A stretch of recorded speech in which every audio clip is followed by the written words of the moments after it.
Art is too important not to share. Welcome to the Allie and Callie Artcast. Hi, I'm Allie. And I'm Callie, and we're with the Coeur d'Alene Arts and Culture Alliance. Hello, everyone. Hello, we are back. Yes. And I am so excited, Callie. Me too. I am so excited because our friends from Ireland, we chatted with them the other day, and we have completely planned out your trip? Our Portugal trip. I am so excited. And we have these fabulous places that we're staying in Portugal, and it's pretty inexpensive. I know. For all four of us, for the 2 solid weeks we are there, $3,000. That's amazing. For all four of us. And did you get a big suitcase? No, I'm taking a little suitcase. Because I'm going to get in your suitcase. Oh. I could fit. You probably could, but that would be a miserable trip. It would be a horrible trip. I would be like dead at the plane. Yeah. It'd be awesome though. But yeah, well, you're going to have so much excited. Fun. We're flying into Porto, and then we're taking the train along the Douro Valley. We're going to do the old steam train. So fun. I think the name of the town is Rivara. No, that's the name of the winery. That's the winery in Coeur d'Alene. No, but it's something like that.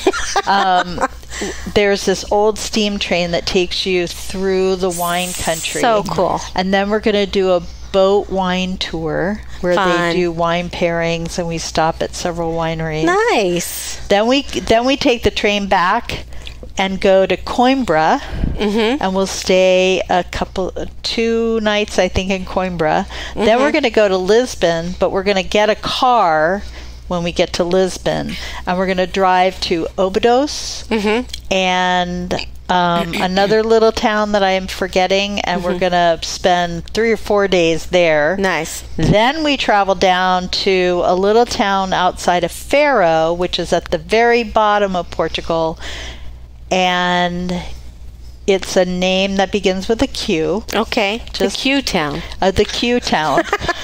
Look it up, people. I don't know if you guys remember Karen Cotton. She lived here for a long time. She and her husband Jack had Muffins and Cream down on Sherman. Okay. A long time ago. This was back in the late 70s, early 80s. She and her husband Jack moved to Portugal, and they live in a little town called Olhão or Oljão. It's Olhoa.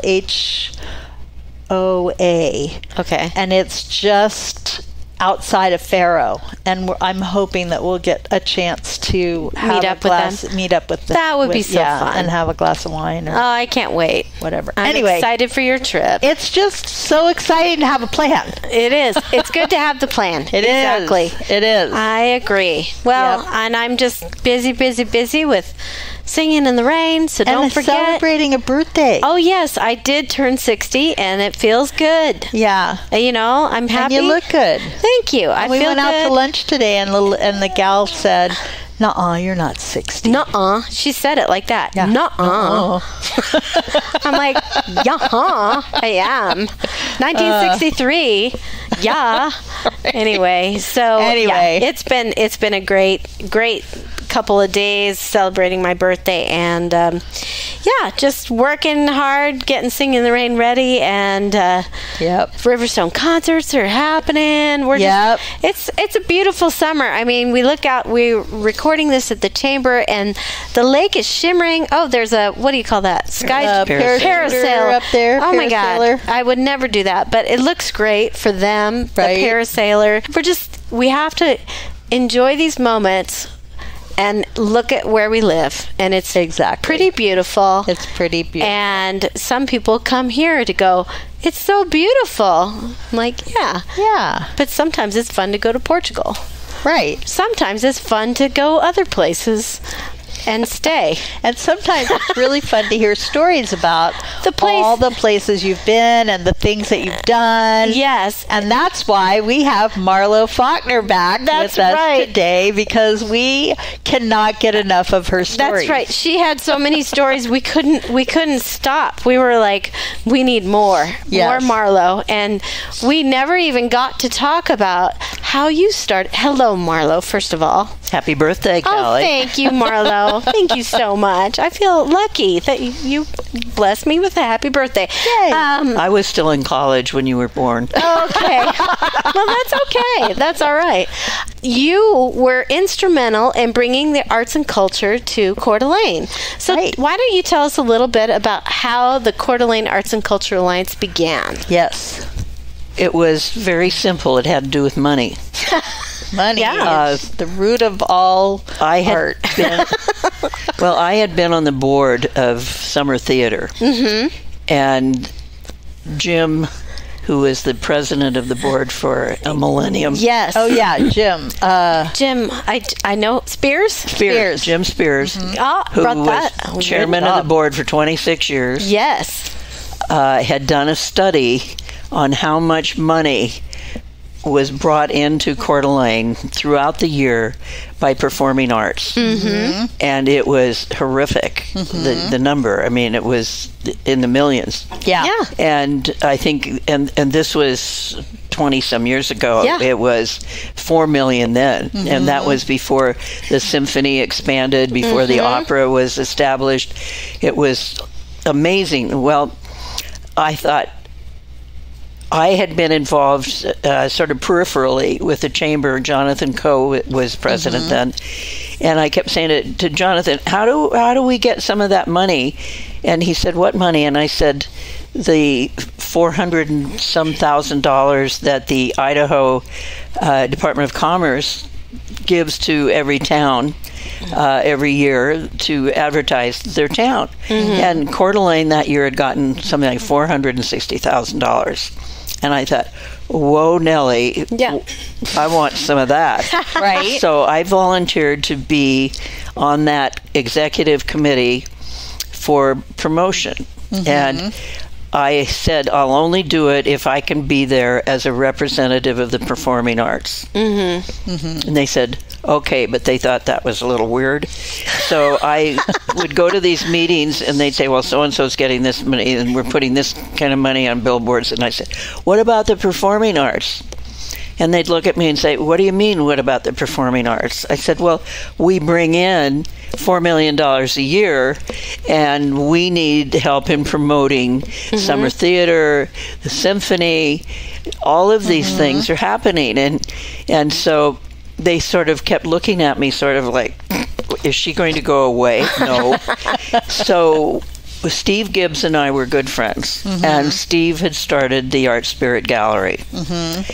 And Steve and I were talking about this one day when I stopped in to visit, and I said, I don't see why the arts can't have this money. So Steve and I went to see Jonathan, and we said, okay, Jonathan, without going to this committee thing, how do we get some of that money? And he said, well, you have to form an organization that is a part of the Chamber of Commerce, because the money goes through the chamber. Right. So we said, how do we do that? And he said, well, you have to get at least 20 new chamber members. And I thought, huh? Yeah. And he said, if you get 20 new chamber members, then you can qualify for being a separate committee in the chamber. Oh. Interesting. So, wait, did those members have to be part of the arts? Or they just have to be 20 new members. Oh, wow. Interesting. So we said, heck, we can do that. Right. So Steve was going to take the visual arts because he had the gallery. Sure. And I said, I'll take the performing arts. So I sort of went trotting around to everybody who was performing, whether they were individuals or whether they were groups or whether they were theater, whether they were just straight music, whatever they were. And Steve went to all the galleries and studios and independent artists, and we came up with 30-some members. And most of them were either performers or visual artists. So we came to Jonathan, and he said, oh, okay, so what are you going to call yourselves? So the name we came up with was the Coeur d'Alene Arts and Cultural Alliance, which, if you take those 4 letters, says caca. Caca. And we didn't think that was going to work because people were going to make fun of us. And it was hard enough to convince businesses that we were serious and that we were an important part of the business community. Yeah, it would be hard to go to some business and say, will you support Kaka? Yeah. So we came up with the Arts and Cultural Alliance. And then it was a question of who's going to be president. Well, Steve said, no way, Jose. Yeah. He was very much not a I'm out there guy. Right. Yeah. And I said, I've done this too many times. We need to bring in somebody who is neutral. Right. So when I first came home to Coeur d'Alene from living in California and Florida, Ray Stone called me. Ray Stone! Oh Yeah. my God, I haven't heard that name in forever. Ray Stone called me. I was home, and he said one of the English teachers from NIC had had a heart attack while on sabbatical and was not coming back, and could I fill in for her? Oh, wow. Well, I was dating this really cool guy in Seattle, and he had a plane, so I said, sure. And so I taught at NIC, taught English, and I was the night librarian. And at the time, students were not allowed to check out Grey's Anatomy without permission. Wow. It was a different time. Oh my God. And so anyway, I would Crazy. shake your head. I just. Okay. So anyway, I taught at NIC, and the other unmarried human female at NIC was Virginia Tinsley. Oh, Virginia. And I had been sort of dating a guy named Graydon Johnson that summer who was teaching me to sail. And then Graydon met Virginia, and they were married 60 years, I think. Yeah, and Graydon sadly just passed away. Parkinson's. It was not a way to die. And so Virginia, who most people know as Virginia Johnson, then was Virginia Tinsley. In fact, she's the one who went with me to the Wilma Theater that night, and we stopped at the Athletic Round Table, and that was when I decided to leave home. Yes, that's right. That great story. Yeah. At any rate, I called Virginia and told her what we were doing. She said, oh, sure, I can do that. Oh, yay, Virginia. Because she was head of the humanities department at NIC, and she was a natural. Good administrator, knows how to run a meeting, all that sort of stuff. So she was the first. She was the first president. Okay. And then we got a representative from every gallery and every That's great. performing arts organization to come.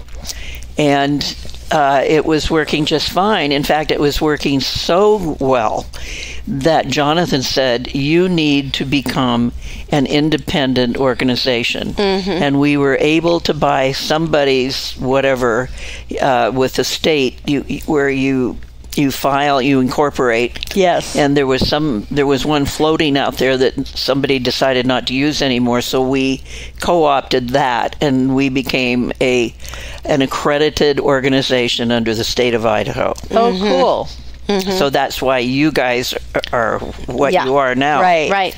And so then you went on to get your 501c3. Yeah. So then we could be a nonprofit. We needed that. So all of a sudden we were a business, a nonprofit business, a viable, real nonprofit business in Coeur d'Alene. Right. And all of a sudden we had 102 members. Wow. Businesses started joining. But, the thing that really turned it around was we started going. I did this a lot because I had such a good time doing it. I would go to the Upbeat Breakfast, and Marilee Wallace would come around and say, yeah. And she had the basket, and everybody puts a card in, and then you pull a thing, and I'd pull something for summer theater, for opera, for whatever. And all of a sudden people were aware that there was a lot going on, and I'd have all the posters and all the books and all that sort of thing. And then Steve, we got Jonathan to have an arts upbeat breakfast. Oh, fun. And Steve was the speaker. Right. And he brought some George Carlson art, and he started talking about the art spirit.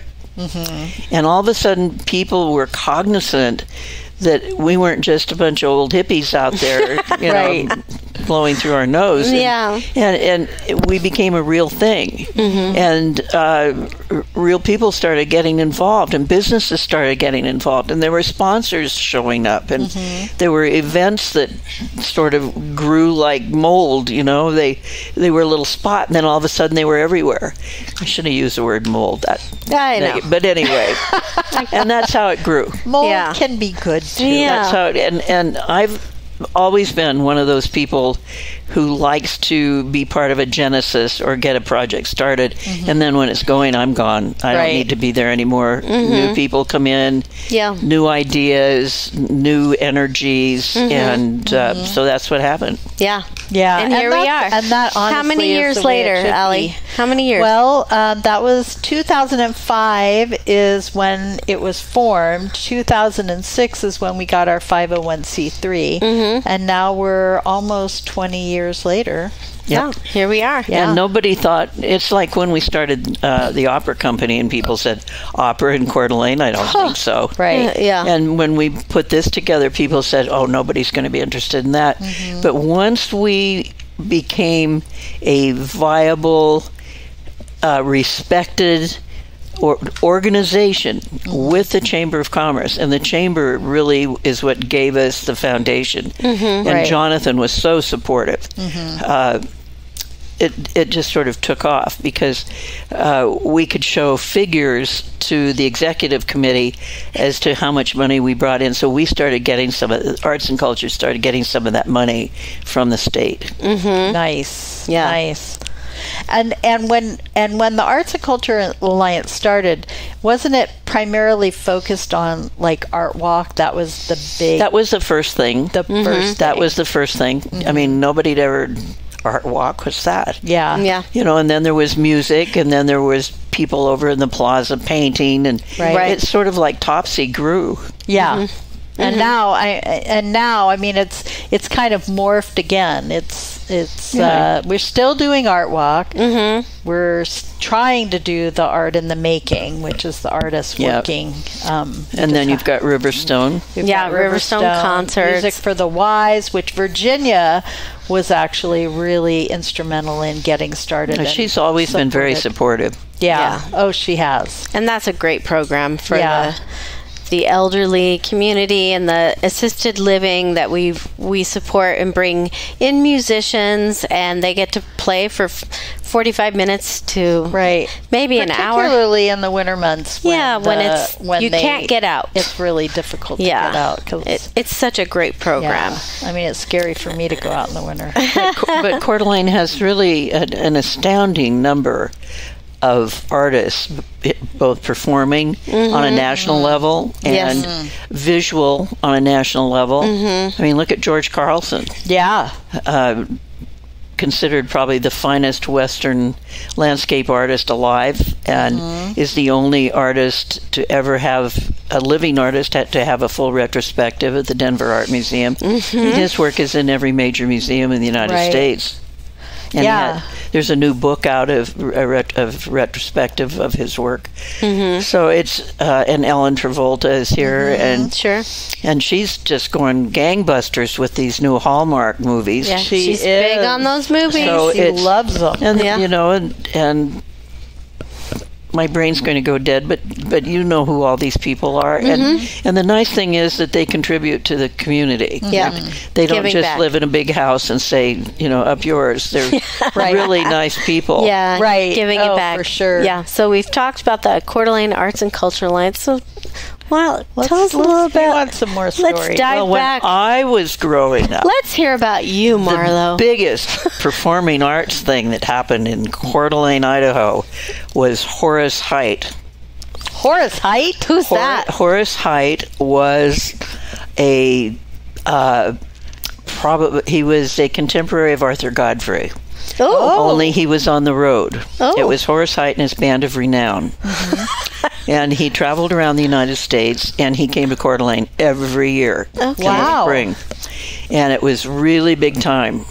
I mean, they had a girl singer, and sometimes they would let amateurs, you know, join the band. And it was always at the old NIC gym. and they'd pull out all of the bleachers. And I mean, it was the biggest thing that ever happened as far as I was concerned, besides the Ice-Capades, which came every year at Christmas. Right. The first year I ever saw the Ice-Capades in Spokane, it was in a tent at the fairgrounds. Oh, and we sat on benches on straw. Oh my goodness! Until they opened the Coliseum. I mean, that was where they performed, and I met some of those people, and they loved coming to Spokane so much during Christmas that they still come at Christmas because that's the Ice-Capades Christmas tradition. Mm-hmm. But we did the Ice-Capades. We did Horace Height.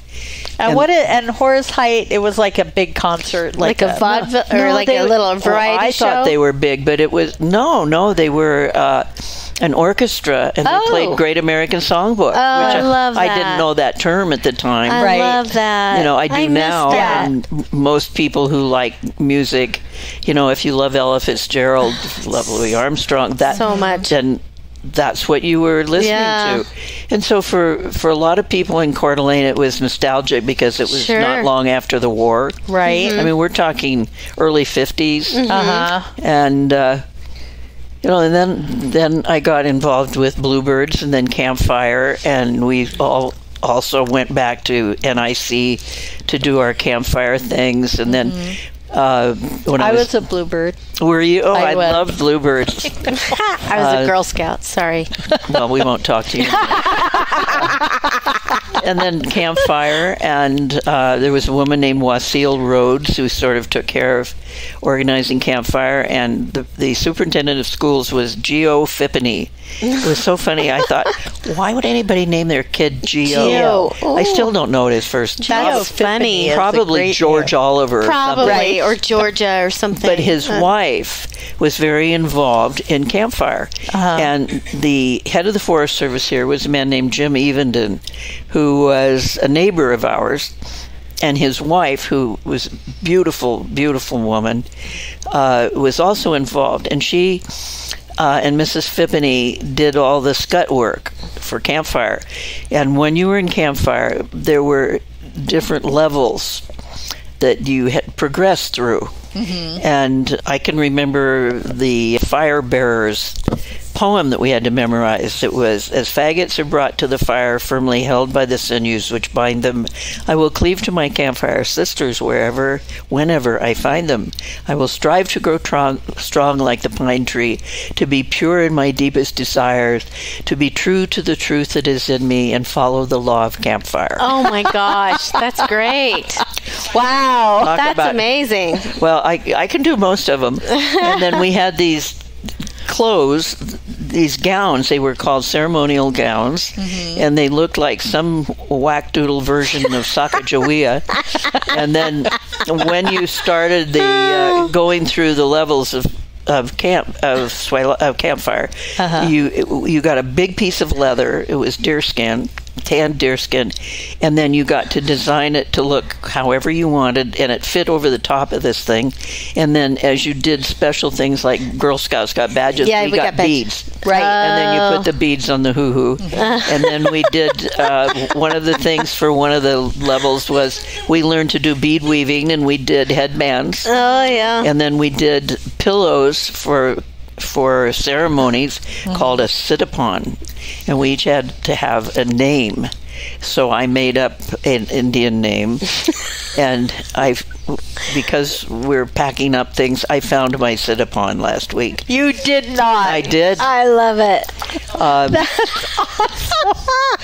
But you know, Campfire was really important to me. It really helped forge who I am, because it taught me that when you are in a community, that you participate. Yeah. That it's wrong to be in a community and not participate. And when you participate, you try to do things that make it a better place than you found it. That's great. Love that. That's great advice, people.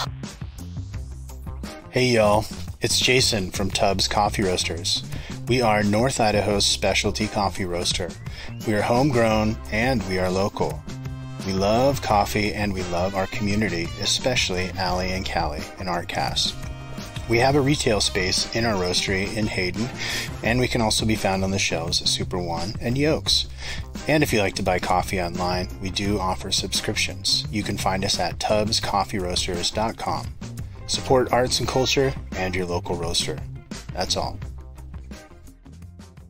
I remember even just moving back to Coeur d'Alene in the late 90s, there was this thing here where people had on the backs of their cars, and whether it was a station wagon or an SUV or a regular car, it would say, "Our family," and then above it were these little stick figures. Yeah. And it was the daddy and the mommy and then the kids, right. all the way down. And then the dog and the cat and maybe even the fish, and they were really cute, right? And that was this community. Right. It was family.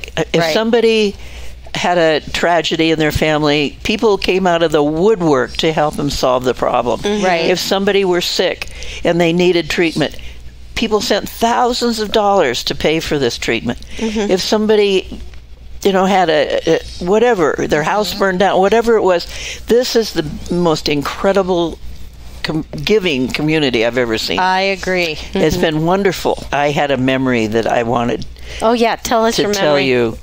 When we were kids, and we had all these kids in our neighborhood in the Fort grounds who were all around the same age. Right. And in the alley behind Park Drive, between Park Drive and Military, there were a lot of fruit trees. And What kind of fruit trees? well, Bobby Shaw and I used to climb up on our roof and take all the big cherries before my mother could get to them. It always infuriated her.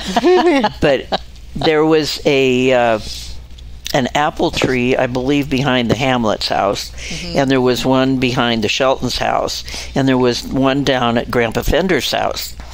And a lot of kids lived on the other side, which was then we called the alley, and then the city appropriated 6 feet from our house and the Shelton's house and the other two houses, and now they call it Sherman Court. It's very Tony. Oh, well. But then it was the alley, and it was dirt.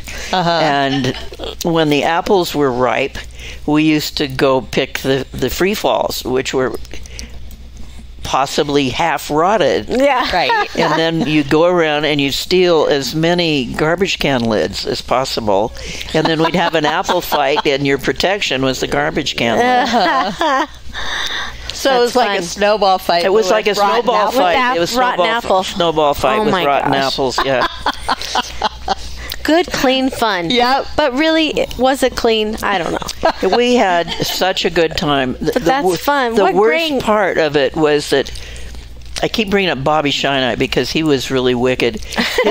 His dad had hunting dogs, and Bob had to feed them. So he used to get Donna Hamlet, myself, Susan Shelton, all the younger females down their basement, and then he'd have a contest to see who could feed the dogs the fastest. And then he'd dare us to eat the kibble. Oh my God. And we fell for it because he was sort of this charismatic blonde kid. And I remember going to his I believe it was his 60th birthday party, and for a present I gave him 5 pounds of kibble. And he didn't remember why it was even funny. Here's your kibble. Take your kibble. Oh, anyway, here's your kibble. Oh my And we all went across the alley to Charlie Finch's house, where Georgia and Bruce and his sister, I can't remember her name, but they lived right across the alley, the other alley, the main alley. It went between the two streets. And Mrs. Finch, a lovely woman, was a pianist, and she taught every kid in the neighborhood how to play the piano. I mean, that was really fun. And across Military, there was this huge block of property that had been the last part of the fort to be developed. It was where Mr. Curl lived, where his house. Charlie Finch bought that in '52, and then he developed it into apartments and summer rentals. And there was nothing there except a barn and Lakeshore Lodge is what he called it.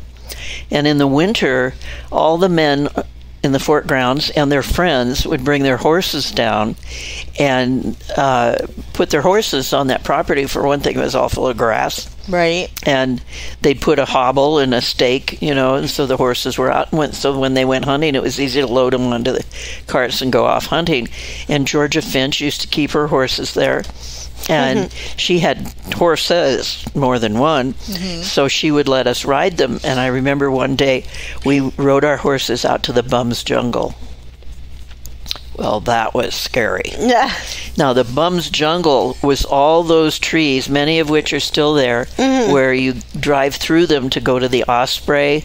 Oh, right. And the property that's going to be the new classroom center if they ever get it built. But we rode her horses out there, and the thing was, if you saw a bum, you had to run and touch the bum, get back on the horse, and get out of there. And that was the rule. And I'll tell you, I never got off that horse. I did it. You didn't see me? I was so fast. But we used to do that in the park because they planted in the late 40s. They planted blue spruce in the park along Park Drive.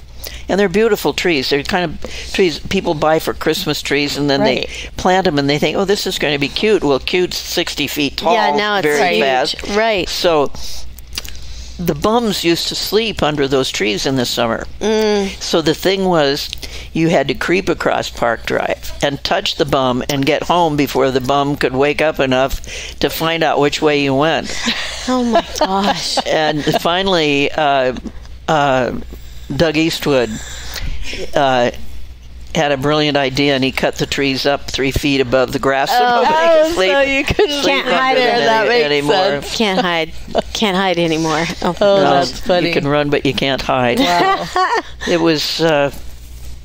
speaking of Doug Eastwood, I heard him give a little talk on the history of creating the Centennial Trail recently. neat. Yeah, it's pretty cool. It's amazing how many people use it. I can see it from my house. Well, it's a miracle that it happened. Yes. That they got the railroad. They'd never get it now. I know it. But you see, when I was a kid, the railroad was still running, including the passenger cars. And when they killed the passenger service to Spokane, my dad bought a whole car. And every kid in the neighborhood got on the car, and we rode to Spokane and back. And we thought it was going to be so much fun. Well, it was hot like now, and they used horsehair upholstery in those cars, and we all had shorts on. You're like, and we were miserable. Scratchy, we all stood up the entire trip so we wouldn't get rash from the horrible upholstery. Oh my gosh! Oh man! I can't believe it was really a super different time. Yeah. There was still a railroad tunnel under what is now the parking lot across from the Hall of Justice. Really? Right by what used to be the Hawkins House, but is now the conservatory. Yeah. Oh, yeah. And I can't prove this, but I heard that people like Jim Hawkins and Bill Drake and others of that ilk used to stand at the top of that tunnel and jump on the cars, and the thing was, did you have enough courage to lay flat and go through to the other side of the tunnel when you jump off again? So I never saw that, but I heard about it. Oh, wow. Funny. And I also heard a story that I'm not going to attribute to anyone, but I have mentioned them in the past, that one time in the summer, some people who had graduated from Coeur d'Alene High School in the mid-50s went to one of their father's closets and got a full set of clothes, a suit, underwear, undershirt, tie, shoes, socks, the whole schmear. And there used to be this big dock down right where Independence Point is, and there was another big dock with a huge slide on it. And it was always, all the young kids in the neighborhood, we aspired to be able to swim well enough to go out to that slide. And the thing was, we thought we could go out on the big dock, dive in, and we could get there without drowning. So these guys went down one night and put carefully folded all these clothes on the end of the dock and left a suicide note. Oh my God. And they never did find the body. But just on the other side of that dock, Louise. I was showing off one time when I thought I was smarter than I was, and which is a lot of the time. And my dad had the boat works at the end of 3rd Street, which was where he kept the Dancewana and the Seaweewana and all that. And he had an office and a workshop down there. And he had a dealership in aluminum boats. I think they were called Alumacraft. And he had this little 12-foot runabout, and it had a 4.5 horsepower engine on it.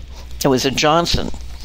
And it was an old Johnson, but they'd been fixed up in the shop. And it was one of those that you wrap the cord around with the knot in the notch, and then you pull as hard as you can, and hopefully the engine's going to start. Yeah, right. So I was bragging to my friends that I could take a boat out all by myself.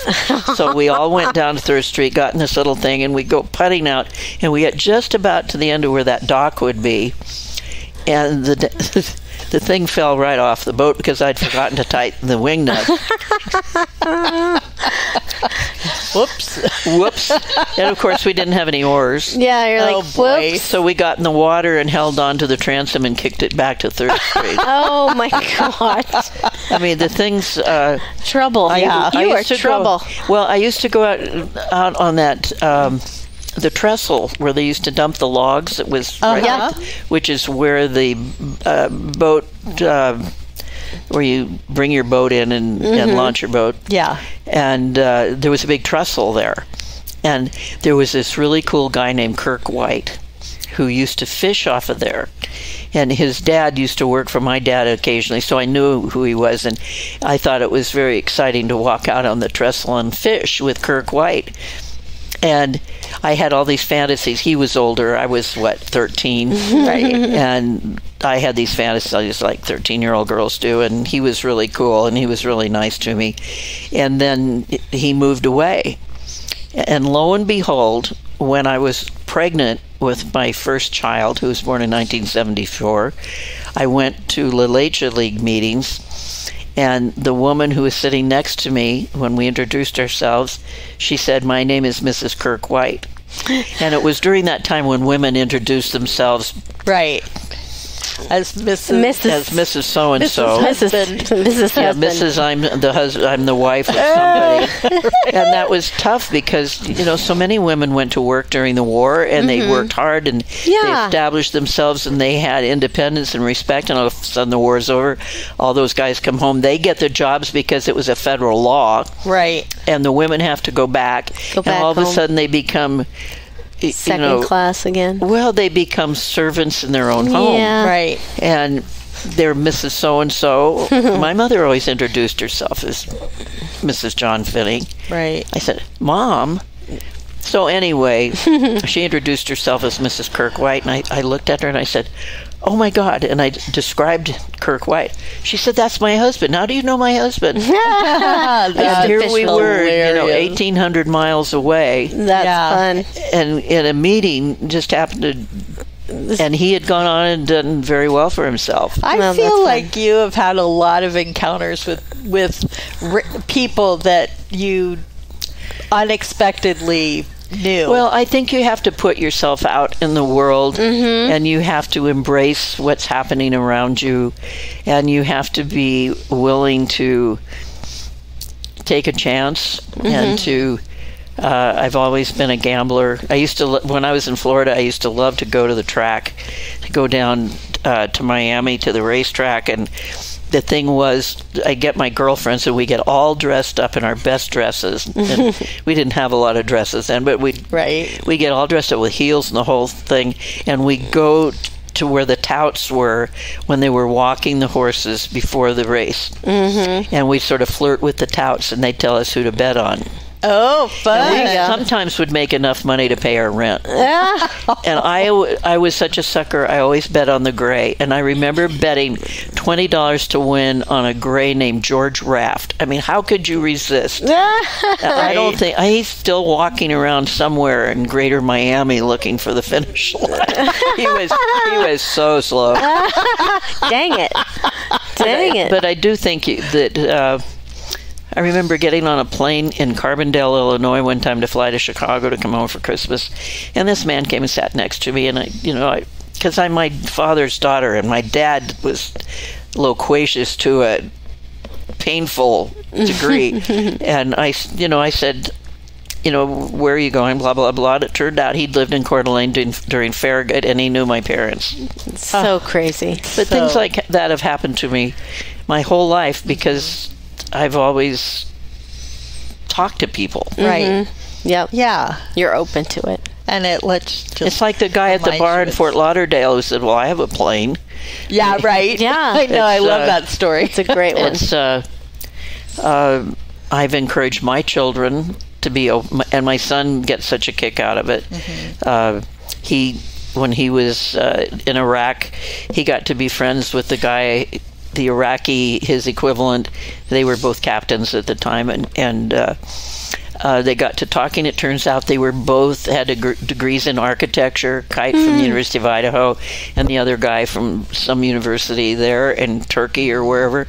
And the other guy had grown up in Damascus, and so when they got to leave, they went to Damascus and pitched a pump tent in one of Saddam Hussein's gardens and spent 4 days looking at architecture. Oh, wow. And I said, he called me because we used to send him phone cards, and he called and I said, well, where are you staying? He said, well, we have a pup tent in one of Saddam Hussein's gardens. I said, isn't that where those guys, the Taliban's out there with the bazookas? And he said, yeah, but Mom, fate is fate. If you don't go out and take advantage of where you are and live for the moment, he said, nobody's going to hit a pup tent in one of Saddam Hussein's gardens. And as it turned out, they didn't. Wow. Wow. But I think there aren't a lot of people who feel comfortable stepping out of their own shadow. Right. And I always have, because my dad did, and he taught me how to talk to people. I remember talking to a man on the Dansawana once on the river cruise, and I've always been sort of a World War II person. I read everything in the Coeur d'Alene Library that had anything to do with World War II, both fiction and nonfiction. And I knew a lot about the North African campaign. Why, I don't know, but I did. And I remember talking to this man who told me that his name was Rommel, and he had escaped from the British forces. Oh my God. Well, obviously he belonged somewhere where they had padded cells, but it was a fascinating conversation. So, you just you just talk to people. At one point, I started talking to a guy who happened to be in the same elevator as I in Fort Lauderdale when I go down from my office for lunch. We used to get 25-cent hamburgers at Walgreens. I don't even like to remember that part. And he was a real flirt. And we sort of had this funny thing going. And one day there was a woman in the elevator I'd never seen before, and I sort of made some comment to this guy, and he rolled his eyes, and she opened her purse and pulled out a chrome snub-nosed .38 and pointed it between my eyes and said, if you ever make a pass at my husband, I'll blow your blankety head off. And then she invited me to dinner. And we became really good friends. Oh, wow. And then one day he called and he said, this has nothing to do with Patricia, but there's somebody I want you to meet. I'm taking you to lunch. So we went across the street to the Broward Hotel, and there was this guy named Jim Minnick, and he was head of vice for Miami-Dade County. And he said they were trying to set up an observation situation in Broward County because they had put together a Miami-Dade vice squad, and they needed somebody who was not known to do this. And so I became a member of the Miami-Dade Vice Squad, and my job was to identify call girls in the upscale bars. Oh my gosh. So I sort of went to the upscale bars and became friends with the bartenders, and I'd pay them to make lists of who was coming in because the mob owned the biggest setup stable of call girls. It was run by a woman named Robbie Robinson, I remember. And so they'd keep track of that for me. And so I was feeding all this information to Mr. Minnick and thought, oh, isn't this exciting? And then they asked me if I wanted to carry a gun. Well, I grew up with guns. My dad skied out at Hayden, and he went hunting in the fall. And guns were either to hit clay pigeons or kill people, kill animals. I said, no, thank you. So I had an investigator license, but not a detective license. If you're a detective, you have to carry a gun. And I said, I'm not willing to kill somebody. And if you carry a gun in those situations, you're really setting yourself up, because you show a gun, you're going to get shot. Right. So I was doing all of this stuff. And one of the things I had to do was to go to this party where Robbie Robinson's girls were and see who was there. Well, the host of this thing was a tall, handsome guy with white hair and blue eyes, sort of like an old Paul Newman. He was really cool. And at one point, I was making notes in my little book and slipping it in my pocket, and I went into the kitchen, and there was a guy standing there, and I was talking, who are you, what do you do, blah, blah, you know how you do it at a party. And he said that he sold sports equipment. And I said, really, for whom? I thought he'd say something like Wilson or something. He said, well, for Montgomery Wards. Well, ironically, when I was 10, my dad gave me 10 shares of Montgomery Ward, which we used to call Monkey Ward. Monkey Ward, and so I would learn to read a profit and loss statement and read an annual report and everything. And for some reason, I knew that Montgomery Ward did not have any stores in Florida. And I said to him, well, how interesting, since Montgomery Ward doesn't have any stores in Florida. He said, how did you know that? And I just said, so what do you really do? And he was FBI. He was there doing the same thing I was doing. But it turned out that he had played football at Florida State with Mr. Blue Eyes. And they were friends. And Mr. Blue Eyes didn't know what he did. Nor did nobody knew what anybody did at that party. Right. Except for a lot of professional football coaches. And so Mr. Blue Eyes asked me to go out to dinner, so I went out to dinner with him, and it was a lot of fun. And he knew a lot about music and theater and all that, and it was very romantic. And then one night he invited me to this restaurant in Miami called Santino's. It was a very nice Italian restaurant, and he paid the violinist to come over and play and give me a rose and all that. And he was just at the point of asking me to marry him when in comes Meyer Lansky, who is the head of the mob on the East Coast. And he was with a lot of girls who worked for Robbie Robinson. And Mr. Wonderful Blue Eyes, he had his I can't remember, I haven't watched Godfather for a long time, the guy who works with him, anyway, sat next to him, more than a bodyguard, sort of his administrator. His capo. Yeah. So Mr. Blue Eyes goes over and kisses the capo's ring. And I thought, I gotta get out of here. And then they invited us to join their table. And I had met Meyer Lansky before, you're going to love this, when I was a hostess at a High Life Ronton.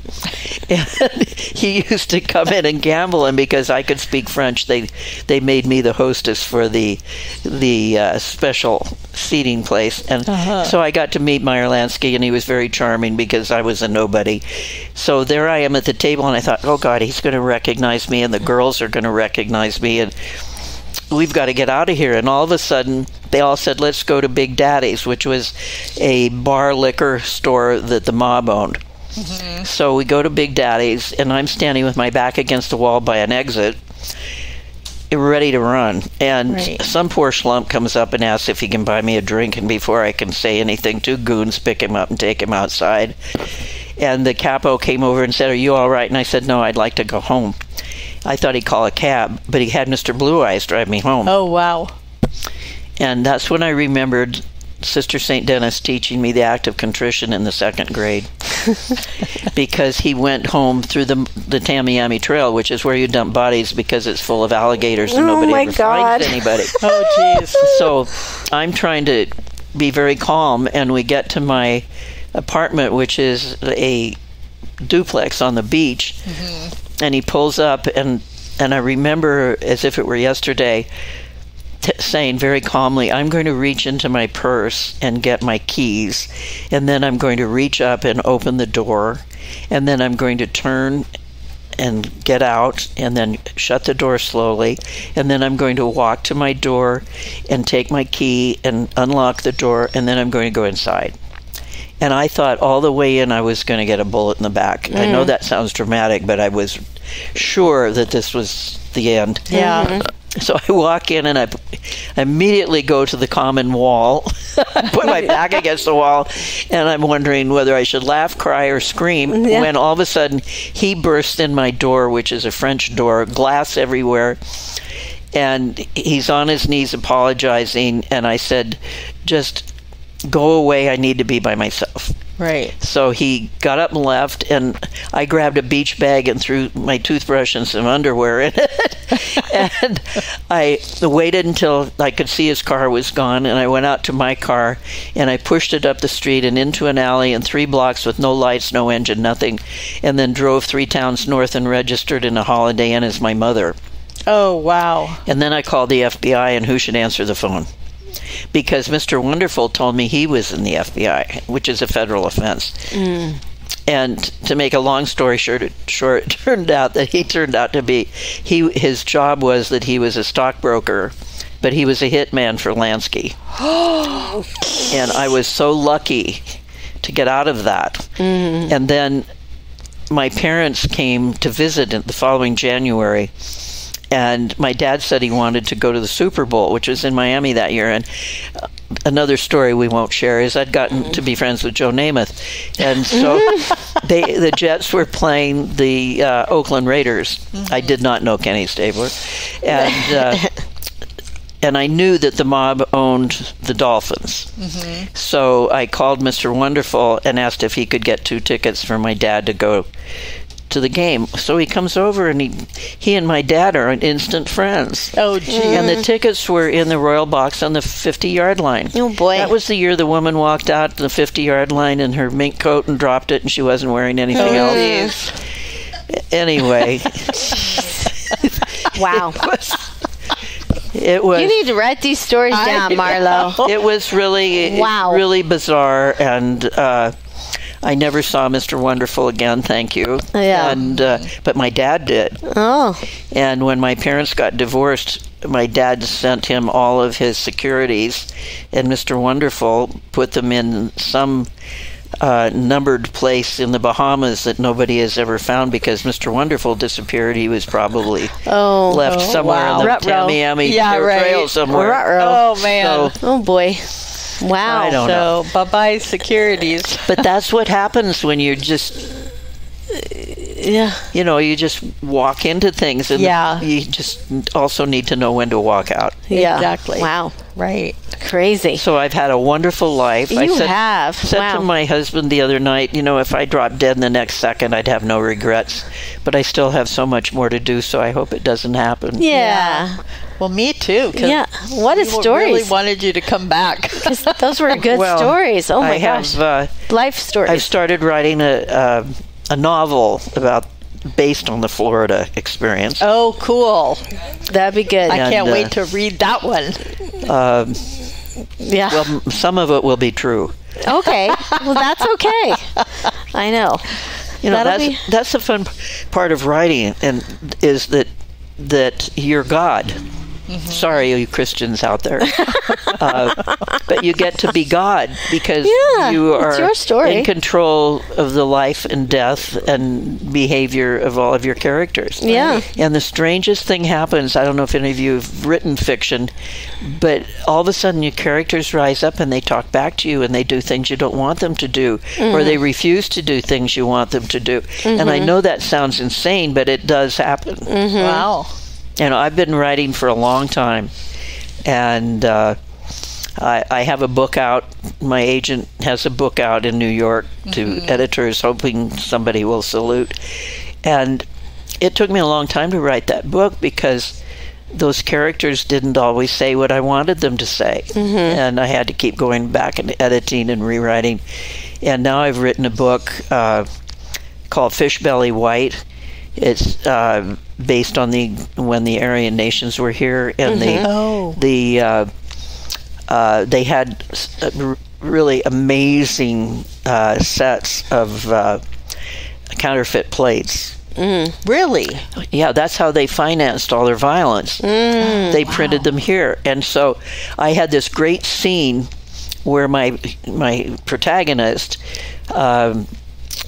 goes, this is over in Casco Bay in the Magnuson house, because that was originally my grandparents' homestead. So I used it as a base. That's where they're called the Silent Army.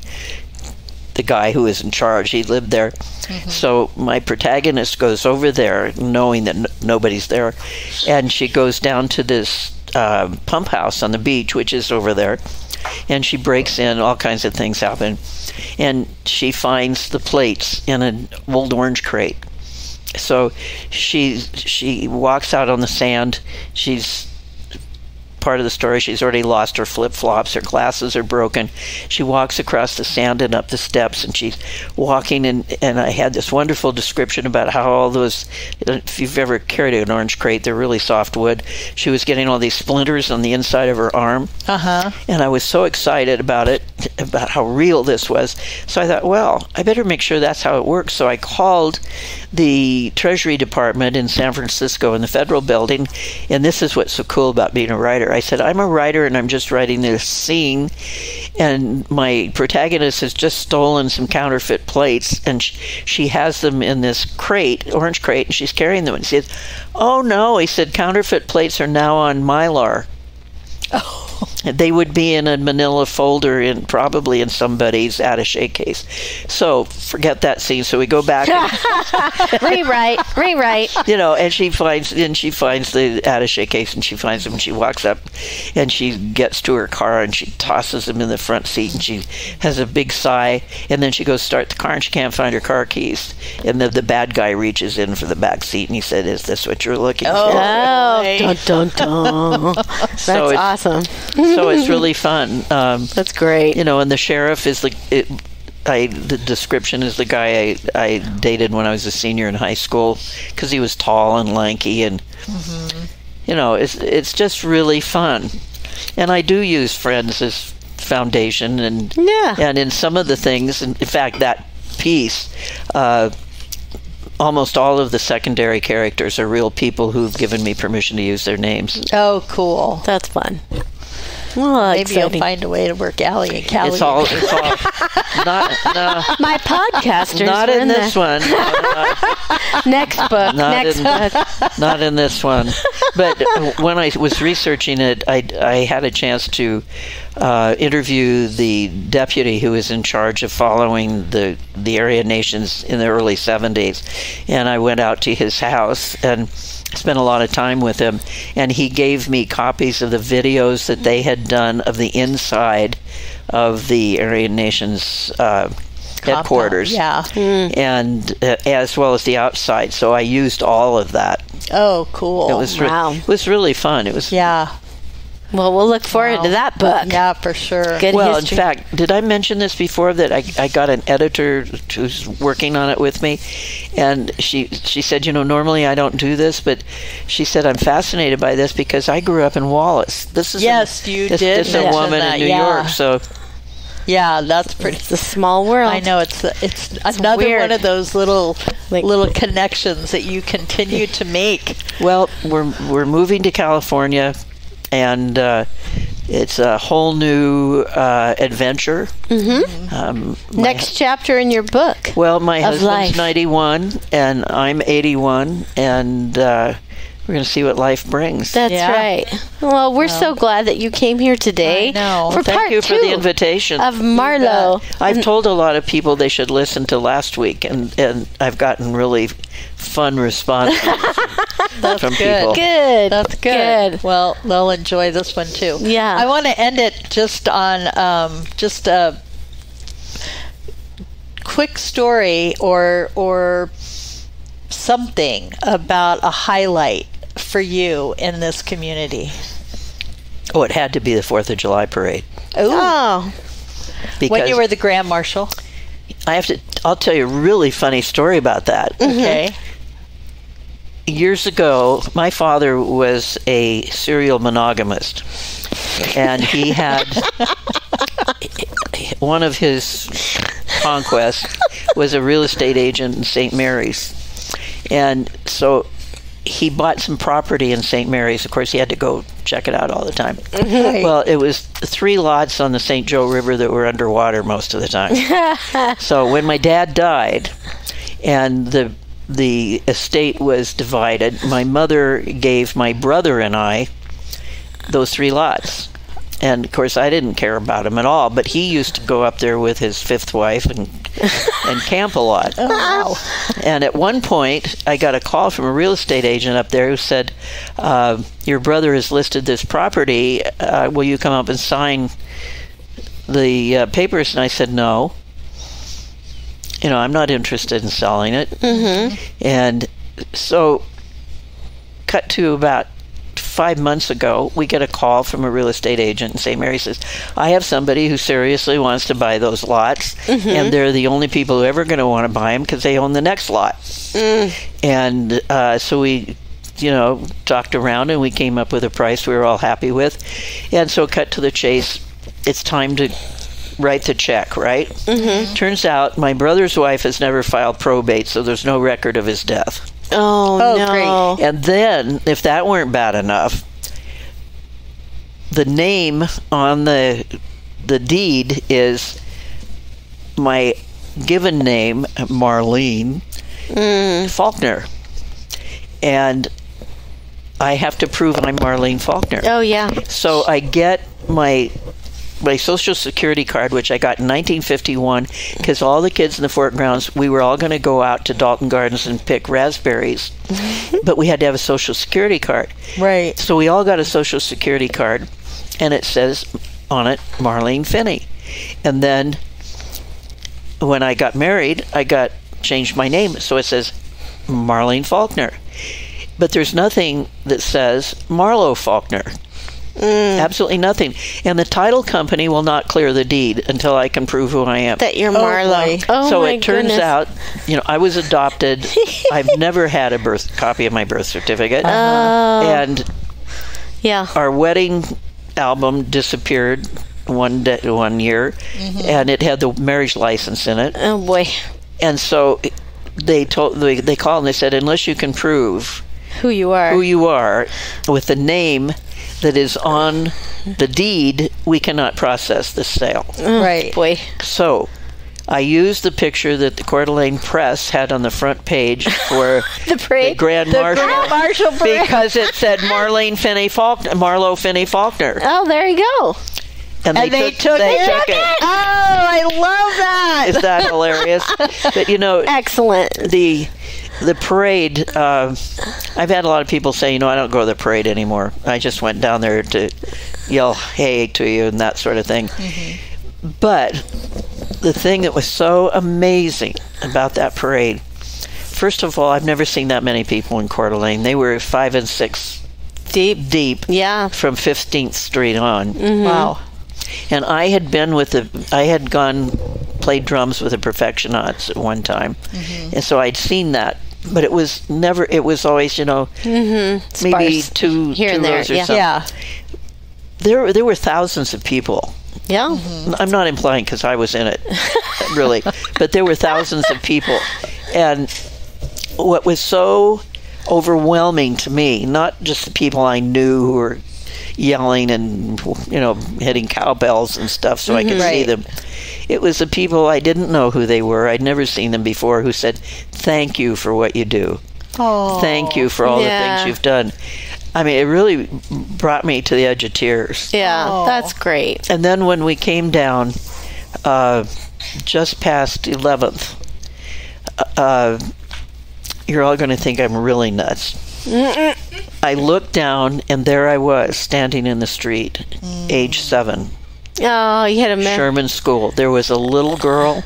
Her hair was parted in the middle. She had long braids over her shoulder. She was wearing a dress very similar to one I had that was a favorite. I have a picture of me wearing. And she was standing there holding her hands in front of her and looking up at me. And I almost had the driver stop the car so I could get out and take a picture of her. It was absolutely heart-stopping because it was me. Yeah. I mean, she literally looked like my first grade picture. Wow. It's like the journey continues. It was That's amazing. sweet. But it was so satisfying just to be there, except for the bursitis I still have in my right shoulder from waving. From the way. Waving for 2 miles. It's hard. But it was just a perfect experience. That's great. And the only downer was that we were in a restaurant the week before, and when we left, there were some people at the bar we knew and said hello, and there was this guy I didn't know, and he said, "So you're going to be the Grand Marshal of the parade, are you?" And I said, "Yes, I am." And he said, "Well, I would never do that." He said, "With open carry, what do you think your chances of ending up at the bottom of the parade alive?" Right. And I had nightmares. Yeah, that somebody, terrible. some idiot, would do something like that. And then I got so carried away with how wonderful the people were, I forgot all about it. Oh, that's good. So the good outweighs the bad That's on right. that It day. was really for sure. Mark and I were named, we won the Mayor's Award one year. You did too. Mm-hmm. And that was certainly a highlight. Mm-hmm. And seeing the opera go, that was a highlight. Graduated from high school was a highlight. Right. I've had a lot of highlights, but that was the perfect going away present. I think so too. It was just wonderful. I am so grateful that whoever made that decision did it, because it was a real high for me. Nice cherry on the top. Well, Marlo, thank you for all you've done. Yes. We would not be here doing Without this you. podcast. I was without about you. to say that. Yeah. If it weren't for me, you wouldn't be That's here. right. Yeah, no. Oh, somebody would have done it. Oh, well, I don't Maybe, know about but that. But we're you so did it. glad that you did, because I am too. I'm really proud of what you all have done. well, Thanks. it's the people that started it, that pounded the pavement and made it happen, and you've made so many great things happen in this town. Well, I get she's gonna you know cry. me, how I do that. I am a baby. I just think we need more people like you that really That's absolutely fight the right. fight and get I things say, done. if anybody is listening who has moved here for whatever reason, find something in the community. Get involved. And get involved, whether it's the new Humane Society Center, or it's the Human Rights Center, or it's the Republican Party, or the Democrats, or your church, or whatever it is. If it's going to help bring the community together and make this community better, do it. Yeah. Don't just sit around and let somebody else do it. This is not Germany in 1930. Right. This is a pretty great place. It is a pretty good So place. let's make it even better. That's right. Well, we're going to miss you. Yeah. Oh, somebody else will pop up. Maybe we'll come. Maybe we'll go to California. Yeah, maybe we'll go to California. Excellent. I love it. Okay. Awesome. Oh, well, thank you again for being here. Well, thanks for having me. Yes, thank you bet. so Love much. your stories. Yes, they're the best. Oh my gosh. So I'm Allie. And I'm Callie. And whatever you do today, well, make sure it's creative. And make a difference. The Allie and Callie Artcast is a program of the Coeur d'Alene Arts and Culture Alliance and is sponsored by NIA, North Idaho Alliance, a woman-based leadership organization designed to inspire, uplift, and impact your community and lives. And Tubbs Coffee Roasters, globally sourced, locally roasted coffee.